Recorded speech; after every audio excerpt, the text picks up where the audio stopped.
The Portfolio Committee on Cooperative Governance and Traditional Affairs, COGTA, in Msunduzi, the municipality, has been under the administration for several years now, and they will be meeting with municipal leadership to discuss governance issues, including financial management relating to billing as well as revenue collection, the state and maintenance of bulk infrastructure, as well as non-revenue water losses. Let's get the latest now with SABC News reporter Mlondi. Radebe. Mlondi, how are discussions going there at COGTA? Thank you very much. The residents of Msunduzi local municipality, as well as the Ratepayers Association in this municipality, they basically complaining to the committee about the poor service delivery that basically is provided by the municipality. They also demanding the community to put pressure to the Msunduzi municipality to make sure that they get electricity, they get water, refuse is collected. Others are complaining about a crematorium that it's been over 6 months that the crematorium in this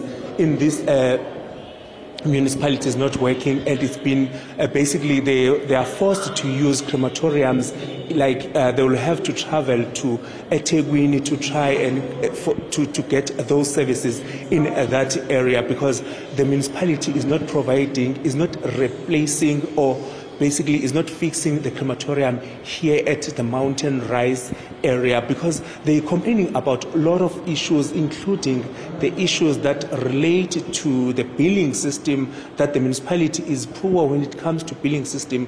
Others are complaining that they received a bill as much as over 900,000 rands for them to pay for those bills in this municipality, of which the committee is also taking notes and is saying that they are going to make sure that all these issues that are raised by the residents in the Msunduzi local municipality are attended to. But yesterday also the same committee was in the eThekwini municipality, where they also managed to engage with residents there as well as the city official to try and find out the problems that are facing the eThekwini municipality when it comes to the issues that relate to service delivery and to the issues that are also relating to the employment of other officials. But I'll just speak to ratepayers so that they can just give us on how are things are going in this municipality.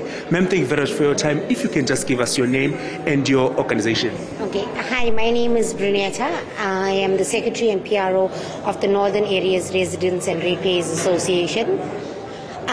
So you asked about the affairs in Msunduzi. To be very honest with you, I feel like it's progressively getting worse. In some cases better, and in some cases worse. Our billing cycle is an absolute mess. From the introduction of the multiple billing cycle, we've had incorrect bills. I'm sure you heard Mr. Zweli say that 3 years ago they had a 98% or a 90% collection. It has now dropped to 68% and now 72%. It is because of the wrongful billings. You have inflated bills, they're not consolidated properly. It is estimated readings. Charges just being given in there. So one of the biggest issues we have is our billing cycles, service delivery, power outages, sewage issue, sewer issues, lawless society. The law is not applied accordingly. So yeah, you find these residents are very frustrated throughout the city. Although we particularly represent the northern areas, it's a frustration faced throughout the city. So yeah, this is the kind of affairs we try to engage with the municipal officials as well as the city's leadership, which does occasionally engage with us and try to give us the answers we are looking for. But the city officials almost run against each other, if I could put that. If the mayor gives an instruction, they will not carry it out, because he will say one thing at a meeting, and when you go to the offices, they are saying something completely different. So this is the kind of issues we face as residents. There's no bar to pele principles. They do not apply legislations such as the Municipal Systems Act, especially in the billings of sections 95 and 102. So yeah. Thank you very much, ma'am, for your time. Thank you. We're also joined by the chairperson of the Portfolio Committee, Dr. Zweli Mkhize.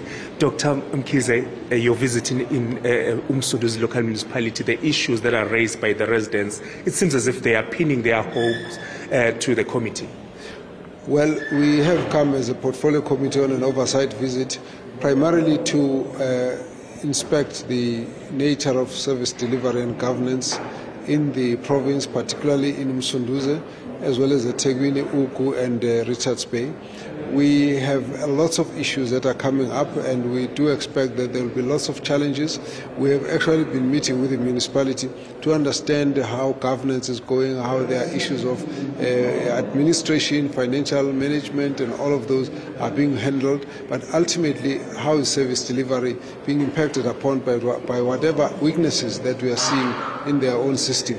So we've come out now to talk to the communities, and there's always a divergence. Despite a report that might sound very promising from the municipal administration, communities have got simple issues of concern. In particular, in this area, the one issue of water provision is a problem. And I know this because I live in this area, but members of community have raised the issue of concern, in particular the shortage of water, the very infrequent supply with water tanks, and also the fact that in some of the areas they were supposed to have put up emergency arrangements such as boreholes, drilling boreholes, and spring protection, and some of those obviously turned up to be not as satisfactory as the members are expecting. On the other hand, we've got the issue of huge bills. That's a huge complaint all over, and we are actually engaging the municipality to find a way to address this, because on the one side there's a question about the accuracy of the bills. On the other hand, there's a question of how do you resolve those for those who are very poor, unemployed, indigent, elderly. So again, these are some of the areas which we deal with. And then we've raised the issues of simple basic services, cutting off grass, fixing the boreholes, sorting out the refuge, and so on. Now we get a report that indicates that there's some work that they are busy doing. They give us the list of roads that they are dealing with. We still have the complaints from the community. So we need to find a way now to get the municipality to respond, particularly to individuals who have got issues where they feel the system has not been able to help them to respond appropriately. For example, if somebody has raised an issue of the bill, they say, I raised it with this, I went to this office, I went to that office. There must be a way of how we actually get that matter resolved, so that individuals can see that the system is able to respond to their own direct challenges, especially because there's a policy that's supposed to help people to be supported when they're indigent. So we are hoping that each of these matters will be getting attention. What we will be doing on our side is we're going to be approaching the municipality on a matter by matter, on a person by person basis, to ensure that those issues are dealt with. Then, of course, there are bigger issues of service delivery, where the real problem is around the supply of water, where the volumes of water available is not able to cater for the areas that are being supplied. We now need to do continuous follow-ups to make sure that they close the gap in between, so that people do get water, but also monitor the progress of the major upgrades that are being worked on. On the other hand, there are other challenges that are being raised. When it's specific to particular roads that have not been dealt with, we need to actually get a plan. When are we going to get this into this road? So that people must know that when they have got issues, they can raise to the portfolio committee, they can raise to the members of parliament.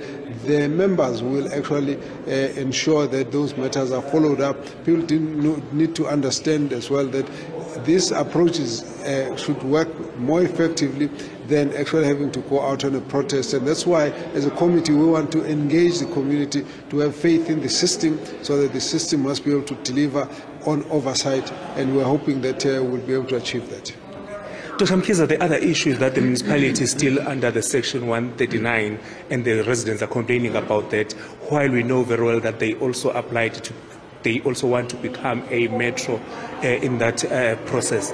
How is that possible? Because the other issue that also the residents are mentioning is the issue of qualifications, qualified members in positions, because even now the municipal manager is suspended and someone is acting. Well, firstly, the issue of the acting municipal manager we have raised, and we have discussed it quite in detail. The reality is that The municipal manager did have the right qualification, has been suspended. We're going to get a detailed report of why he was suspended, and that for us is an issue that will have to be explained and sorted out. We do understand that while the disciplinary processes are ongoing, you will not be able to fill that post. But the other members do have the necessary qualifications. Now we need to just make sure that it doesn't take very long before you can close the vacancies that we've seen. We've also been raising the same issue in eThekwini, a number of people who are in acting positions that need to be resolved, and we have to continuously put pressure at that level. The issue of Section 139 in Msunduzi, there were certain weaknesses in the administration, in the way the city was managed, that were a problem, and the MEC was the one who says to us they have seen that the city has actually cooperated, and therefore they are on the recovery side towards getting the full Section 139 intervention removed. So we're going to be monitoring that process. But from the MEC's report, they are quite positive that there's good progress in that regard. Now that is different to the aspiration to become a metro. Now the metro aspect is something that has not been decided upon. Of course, we know it's been a long application that the city has gone into. Where we come in as the portfolio committee, we would like to see governance, whether the city is a metro or whether it is a normal city. It needs to ensure that good governance, good financial administration, revenue generation is improved to the maximum, that payment of debts is done properly, that this corruption is fought, that administration, that the skills of the management is adequate, that there's good oversight by all the committees and the committees are functional properly, as that there's also no political fighting and conflicts within the city, particularly because it's a hung municipality. So all of these issues are important to us, whether they have been accorded a metro status or not. But I think for us what is important is to say where they are now, what is the feeling. Now from the MEC and the municipality, they feel that there's progress on that in that regard. From the side of the community, they still feel lots of gaps, and we need to then say the municipality is serving the community. We need to close that gap. How do we make people feel that even if the resources are inadequate, but there is good response, that there's an effort on the side of the government, there's an effort on the side of the municipality to address their issues. And it's the responsiveness, it's the sense of empathy to the community, it's the sense of dealing with the simple issues, cutting off grass, closing the potholes, making sure the street lamps are working, making sure that people have got electricity and water. Even where there are shortages, there must be a clear explanation so that people must not feel they are on the side, and then of course things are happening but they are not really getting the proper answers. This is where we believe that we're going to help to close the gap.